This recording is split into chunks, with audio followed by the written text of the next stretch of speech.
오늘 이 시간에는 우리 모두가 언젠가는 마주하게 될 혹은 지금 한창 고민하고 계실 아주 현실적인 주제를 나누어 보려 합니다. 바로 은퇴 후의 인간관계에 대한 이야기입니다. 평생을 치열하게 달려온 직장을 떠나 은퇴라는 문턱을 넘어서면 우리에게는 이전에 없던 자유로운 시간이 주어집니다. 하지만 그 달콤한 자유 뒤에는 생각지도 못한 새로운 도전이 기다리고 있죠. 특히 누구와 시간을 보내고 어떻게 이 복잡한 인연의 실타래를 정리해야 할지에 대한 고민은 은퇴자라면 누구나 피할 수 없는 숙제와도 같습니다.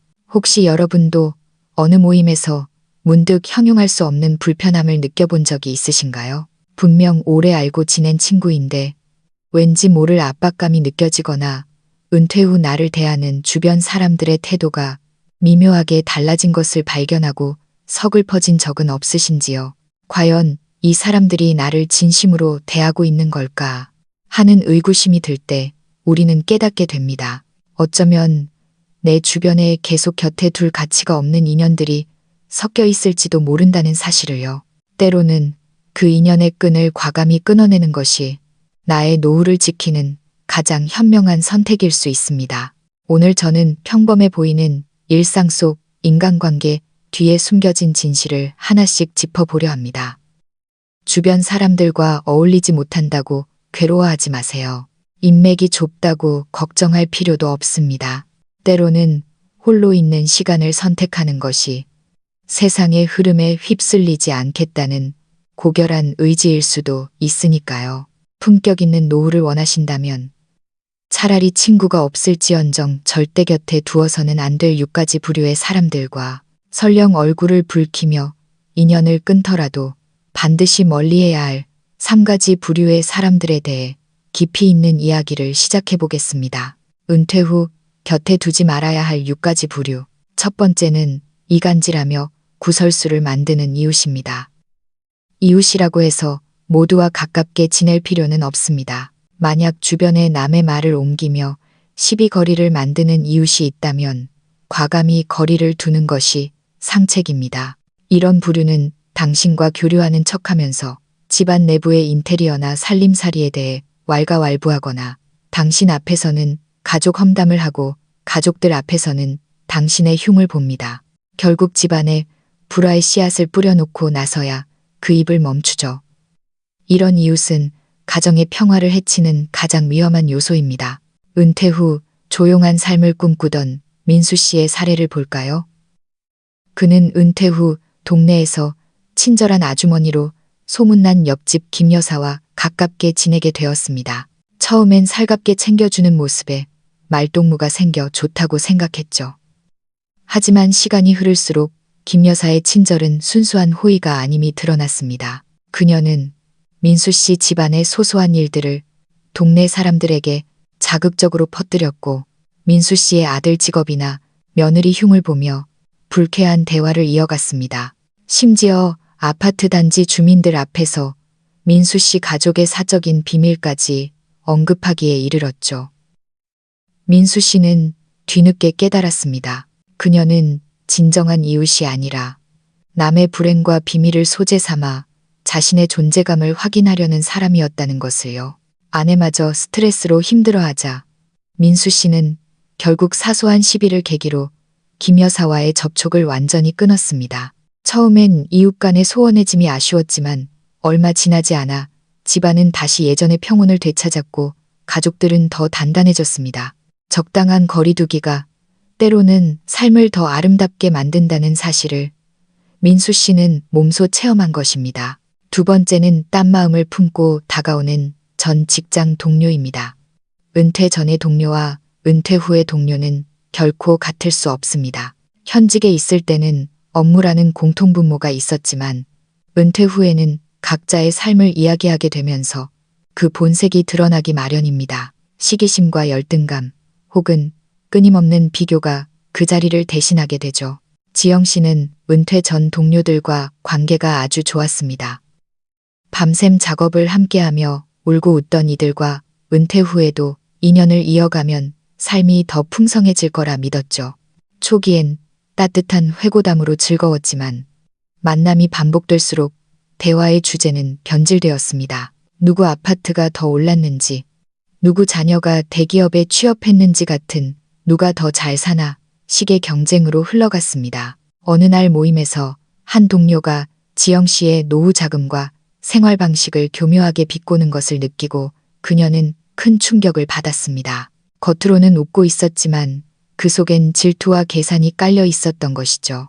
지영 씨는 그들이 바라던 동료애가 사실은 허상이었음을 깨닫고 더 이상 모임에 나가지 않기로 했습니다. 주변의 시선은 잠시 차가웠지만 그녀의 마음은 비로소 평온해졌습니다. 세 번째는 형편에 따라 태도가 돌변하는 친척입니다.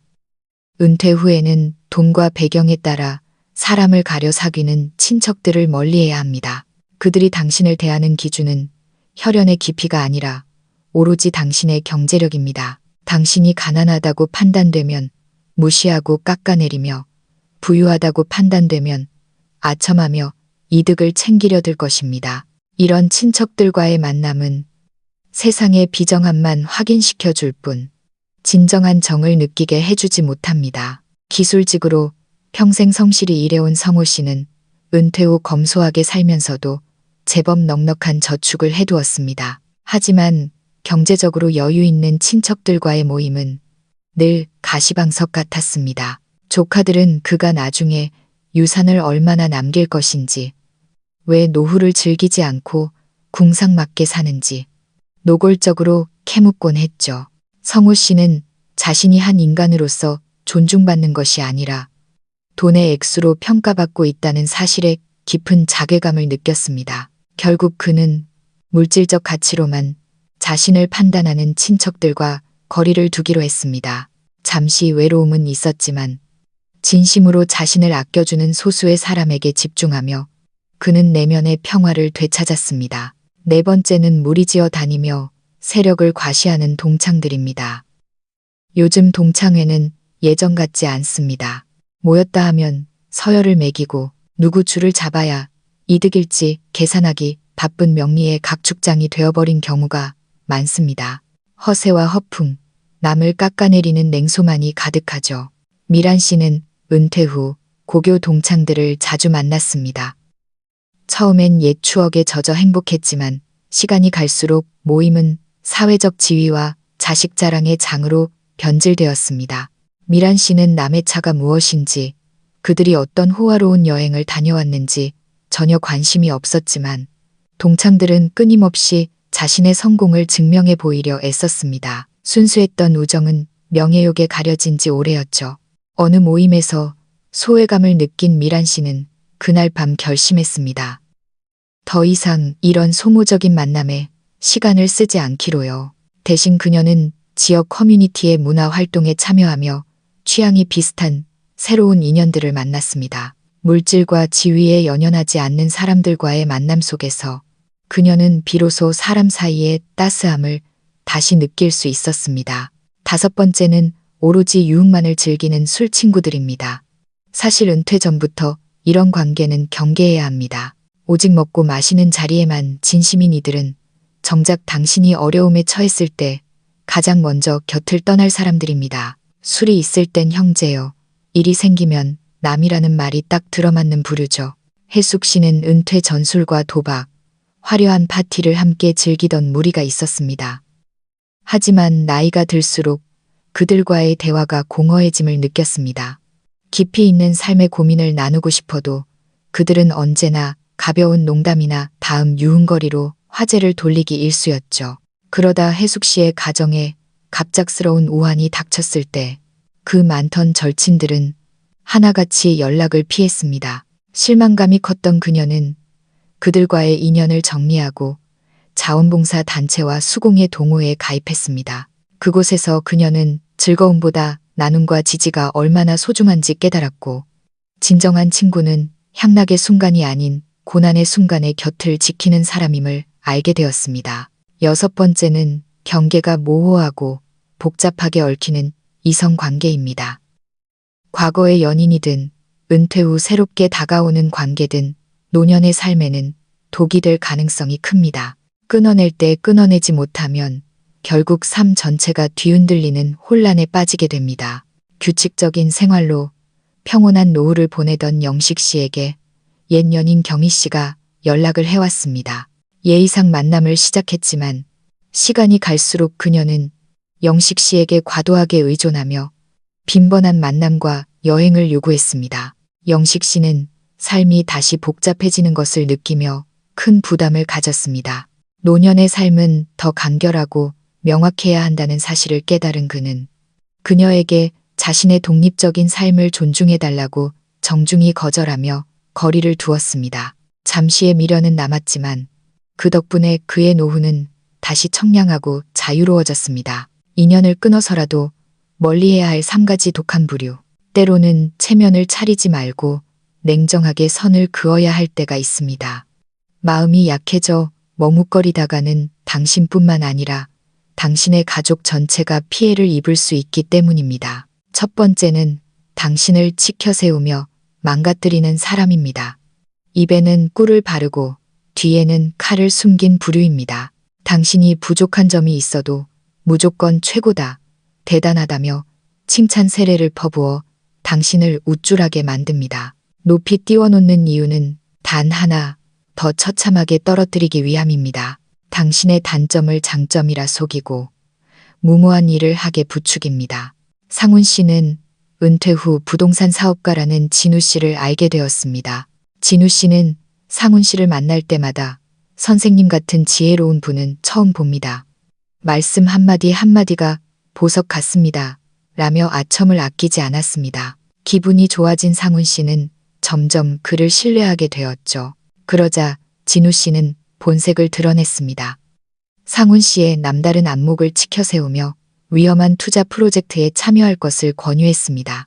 하지만 상훈 씨는 다행히 냉정함을 되찾았습니다.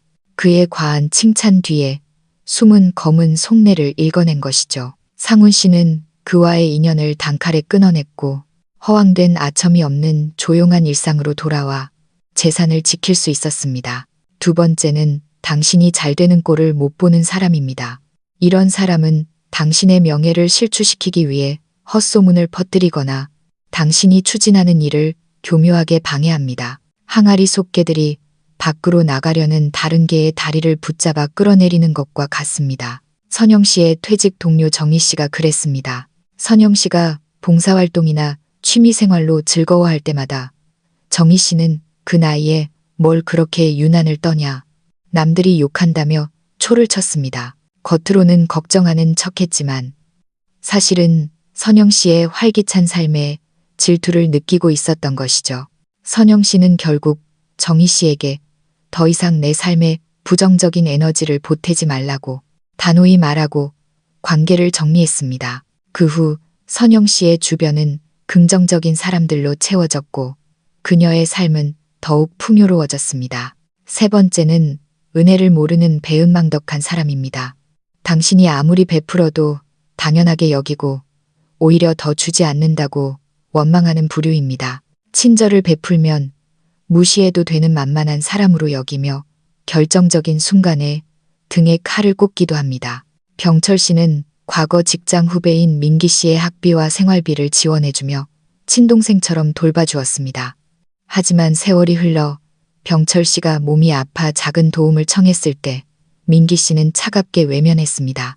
병철 씨는 큰 배신감을 느꼈지만 곧 마음을 고쳐먹었습니다. 사람을 돕는 것은 좋은 일이지만 보답을 모르는 이에게 더 이상의 마음을 쓰는 것은 자신을 학대하는 일임을 깨달았기 때문입니다. 그는 민기 씨와의 인연을 깨끗이 정리하고 자신을 진심으로 아끼는 가족과 이웃에게 더 집중하기로 했습니다.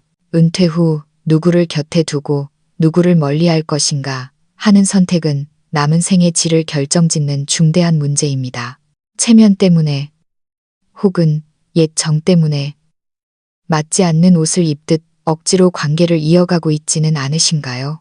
진정한 노후의 자유는 사람으로부터의 자유에서 시작됩니다. 여러분의 사교 범위 안에서 누가 진정으로 깊이 사귈 가치가 있는 사람인지 또 누가 당신의 에너지를 갉아먹는 사람인지 냉정하게 돌아보시길 바랍니다. 오늘 들려드린 이야기가 여러분의 평온하고 품격 있는 노후 생활에 작은 이정표가 되었기를 바랍니다. 여러분도 혹시 비슷한 경험이나 고민이 있으신가요? 댓글을 통해 여러분의 소중한 이야기를 들려주세요. 서로의 경험을 나누는 것만으로도 누군가에게는 큰 힘과 위로가 될 수 있습니다. 오늘 내용이 유익하셨다면 채널 구독과 좋아요 부탁드리며 소중한 친구분들에게도 이 이야기를 공유해 보세요. 저는 다음 시간에 더 깊이 있고 따뜻한 인생의 지혜로 다시 찾아뵙겠습니다.